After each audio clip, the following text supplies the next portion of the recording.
दोस्तों, आपने ये चीज तो सुनी होगी, भारत में कुछ भी हो सकता है। लेकिन आज मैं आपको एक ऐसी सच्ची घटना के बारे में बताऊंगा जो कुछ दिन पहले हुई। और ये घटना कहाँ घटित हुई?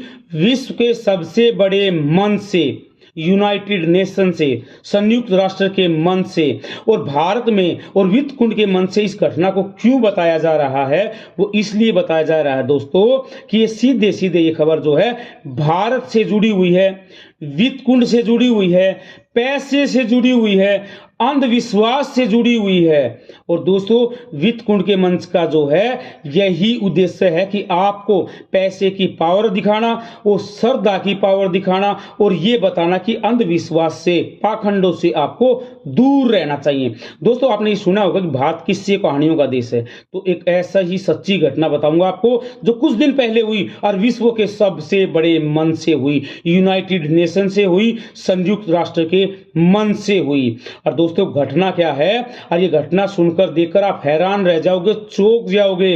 भारत में अगर कोई गरीब आदमी रोटी चुराता मिले तो कई बार उसको भीड़ पीट पीट कर मार देती है। कई बार अगर कोई 5 रुपए की चोरी करता मिल जाए या किसी छोटी ही चीज की चोरी करता मिल जाए तो भारत की जेल से छूटना उसको नामुमकिन हो जाता है। कई बार पूरी उम्र जेल में सड़ता रहता है। ये खबरें आती रहती हैं। लेकिन दोस्तों, आप एक खबर सुनकर चौंक जाओगे कि 2019 में भारत से एक भगोड़ा भागता है, एक रेप का आरोपी भागता है, छेड़छाड़ का आरोपी भागता है। और 2019 में भागा हुआ ये रेप का आरोपी, ये भगोड़ा नित्यानंद एक नया देश बना लेता है। और क्यों चर्चा में है ये खबर? ये इसलिए चर्चा में है कि इसने अपना एक नया देश बना दिया जिसका नाम है कैलासा। और इस देश की रिप्रेजेंटेटिव, प्रतिनिधि कहां आती है? संयुक्त राष्ट्र के मंच पर, यूनाइटेड नेशन के मंच पर, जहां विश्व के सारे देश हैं, छोटे देश हैं, बड़े देश हैं, विकासशील देश हैं, विकसित देश है, अमेरिका भी है, भारत भी है, चीन भी है, भूटान भी है, अमेरिका, पाकिस्तान, सब देश हैं। और उस देश के मंच पर, उस विश्व के मंच पर आती है एक देश की, एक नए देश की, एक काल्पनिक देश की, एक भगोड़े द्वारा बनाए हुए देश की रिप्रेजेंटेटिव, प्रतिनिधि विजय परिया नित्यानंद। और वो आती है और वो अपने एक नए देश को इस विश्व के सबसे बड़े मंच से प्रतिनिधित्व करते हुए बोलती है कि हमारे देश का नाम जो है वो कैलासा है। और ये देश जो है हिंदुओं के सबसे बड़े देवता, हिंदुओं के सबसे बड़े रक्षक नित्यानंद ने बनाया है। और विश्व में हिंदुओं को, जो सताए हुए हिंदुओं हैं, उनको हम सुरक्षा देते हैं। और भारत हमें सता रहा है और 20 लाख हिंदुओं की आप रक्षा करो। तो दोस्तों, आप चौंक गए होंगे, विश्व के सबसे बड़े मंच से ये इतनी बड़ी घटना जो है वो घटित हुई। मोदी आज विश्व गुरु हो चुके हैं, लेकिन क्या जो यूनाइटेड नेशन, जो देश ये बोलते हैं कि भारत विश्व गुरु हो चुका है या मोदी जो है विश्व गुरु हो चुके हैं, क्या उनको ये नहीं मालूम था कि इस देश के खिलाफ एक रेप का भागा हुआ आरोपी एक नया देश बना लेता है, पैसे के दम पे, अंधविश्वास के दम पे, और वो इतने बड़े मंच को रिप्रेजेंट करता है? क्या किसी ने ये खबर नहीं देखी? या इस देश को मान्यता देते हुए या यूनाइटेड नेशन के मंच पर इस देश का प्रतिनिधित्व करवाते हुए क्या इस यूनाइटेड नेशन को ये जरा भी लज्जा नहीं आई कि कितने बड़े देश के खिलाफ कितनी बड़ी साजिश, और उसका एक आरोपी जो है वो भी रेप का आरोपी इतने बड़े मंच को संचालित कर रहा है? तो दोस्तों, आज बात कर लेते हैं नित्यानंद की। नित्यानंद 1 जनवरी 1978 को इस शख्स का जन्म हुआ तमिलनाडु में।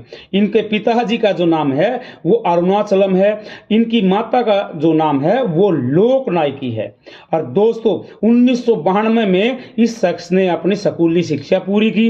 1995 में मैकेनिकल इंजीनियरिंग करके जो है इन्होंने जो है 12 साल की उम्र में रामकृष्ण परमहंस मठ से दीक्षा ली। उसके बाद 2010 में इन पर जो है छेड़खानी का आरोप लगा। 2012 में जो है इनकी शिष्या ने जो है इन पर जो है रेप का आरोप लगाया और इनकी सीडी जो है जो पूरे विश्व ने देखी, पूरे इंडिया ने देखी, कैसे ये किसी के साथ गलत हरकत कर रहा है, वासना कर रहा है। दोस्तों उसके बाद 2019 में इस नित्यानंद ने, इस रेप के आरोपी ने भारत को छोड़ दिया, मतलब भारत से भगोड़ा हो गया और 2019 में दक्षिणी अमेरिका में एक टापू खरीदा और उस टापू को अलग देश का नाम दे दिया जिसका नाम है कैलासा। अपनी अलग से इस देश की वेबसाइट बनाई और सबसे बड़ी बात है यूनाइटेड नेशन के मंच से इसकी प्रतिनिधि आई जिसका नाम है विजय परिया। तो क्या कुछ है इस देश के बारे में हम बताते हैं दोस्तों। इस देश का नाम है कैलासा और ये बनाया है रेप के भगोड़े आरोपी नित्यानंद ने। इसकी भारत से दूरी जो है 17,000 किलोमीटर है। कैलासा देश की अपनी वेबसाइट है इस काल्पनिक देश की। और दोस्तों ये ऐसा माना जाता है, इसकी वेबसाइट ये दावा करती है कि इस देश का जन्म जो है दक्षिणी अमेरिका में एक आंदोलन के दौरान हुई और ये जो है एक हिंदू देश है। 200 करोड़ जो है हिंदू जो प्रैक्टिस कर रहे हैं वो इस देश को मानते हैं। 1 करोड़ से ज्यादा शिव भक्त जो है इस देश को मानते हैं और इस देश की ऑफिशियल जो पॉपुलेशन है, जनसंख्या है, वो 20 लाख है। ठीक है दोस्तों, 13 जनवरी को अमेरिका में जो है इस देश के साथ जो है द्विपक्षीय समझौता किया और इस देश को मान्यता दी। 150 से ज्यादा देशों में इस काल्पनिक देश की जो है वो एनजीओ है, रिप्रेजेंटेटिव ऑफिस है, एम्बेसी है। ठीक है दोस्तों, और इस देश का अपना संविधान है जो शास्त्रों को मानता है, जो हिंदू धर्म को मानता है और जो धर्म शास्त्र जो है इस देश का अपना संविधान है जो मनुस्मृति पर भी काम करता है, मनुस्मृति को भी मानता है। इस देश का जो धर्म है वो हिंदू है और विश्व भर में जो सताए हुए हिंदू है उनको ये जो है सुरक्षा देता है।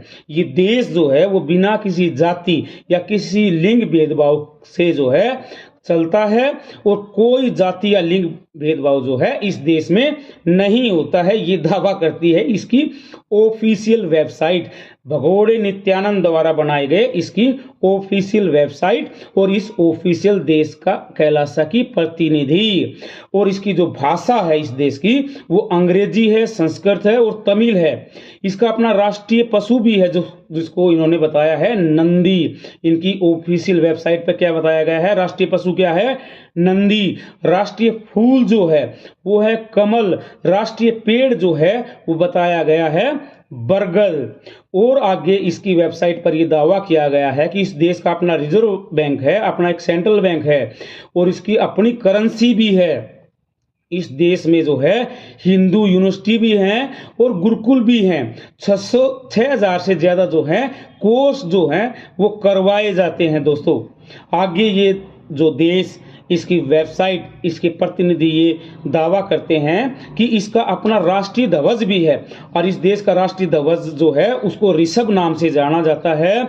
और दोस्तों इस जो ध्वज में है वो नित्यानंद की तस्वीर भी है।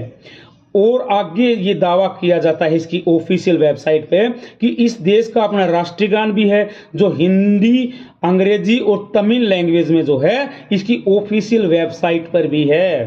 तो काफ़ी सारे जो हैं इस देश के बारे में दावा किया जाता है और इसकी प्रतिनिधि विजय परिया ने संयुक्त राष्ट्र के मंच से ये दावा किया कि हम जो हैं यूनाइटेड नेशन के परमानेंट जो हैं एम्बेसडर हैं। हमें जो है एक परमानेंट, एक देश की जो है मान्यता प्राप्त है जिसकी आबादी जो है 20 लाख है। तो क्या आपको नहीं लगता दोस्तों कि ये खबर बहुत ज़्यादा चौंकाने वाली है कि कोई रेप का आरोपी 2019 में भारत से भागता है, एक टापू खरीदता है और अपना एक नया ही देश बना लेता है। और जो देश बनाया तो बनाया, विश्व के सबसे बड़े मंच से उस देश की प्रतिनिधि भी आती है, रिप्रेजेंटेटिव भी आती है। और विश्व का सबसे बड़ा देश मंच कौन सा, संयुक्त राष्ट्र, जो हर चीज को बड़ी बारीकी से देखता है। और कैसे उसने ये बारीकी नहीं देखी कि ये भारत का एक भाग्या हुआ भगोड़ा है। भारत 2023 का भारत, डिजिटल भारत, नया भारत, मोदी का भारत, विश्व गुरु भारत, क्या कुछ भी नहीं देखा गया? ऐसे ही कोई भगोड़ा, कोई रेप का आरोपी, कोई किसी भी इतने बड़े लोकतंत्र को, इतने बड़े देश को, इतनी शक्तिशाली देश को छोड़कर भाग जाता है, अपना एक अलग मंच बना लेता है, अपना एक अलग देश बना लेता है, अपना अलग संविधान बना लेता है और उसको विश्व के सबसे बड़े मंच से जो है रिप्रेजेंट भी करता है, प्रेजेंट भी करता है, प्रतिनिधि भी है उसका। तो दोस्तों ये खबर आपको वित्त कुंड के मन से इसलिए दिखानी जरूरी थी कि आपको ये मैसेज देना कि पैसे में कितनी पावर है और अंधभक्ति में, अंधविश्वास में भी कितनी पावर है। और वित्त कुंड का मकसद यही है, पैसे की पावर दिखाना और श्रद्धा में आपको जगाना और अंधविश्वास से आपको दूर रखना। दोस्तों आशा है ये वीडियो आपको पसंद आया होगा। पसंद आया होगा तो दोस्तों चैनल को लाइक कर दो, शेयर कर दो, सब्सक्राइब कर दो, क्योंकि जहां वित्त है वहां वित्त कुंड है। ओम वित्ताय नमः। दोस्तों वीडियो को अंत तक देखा करो, बहुत काम आने वाले वीडियो है। अगर आप चैनल पर नए हो तो चैनल को सब्सक्राइब करने के साथ साथ बेल आइकन जरूर दबाएं ताकि हमारे नोटिफिकेशन आप तक पहुंच सके। ओम वित्ताय नमः। ओम वित्ताय नमः। राम राम भाइयों।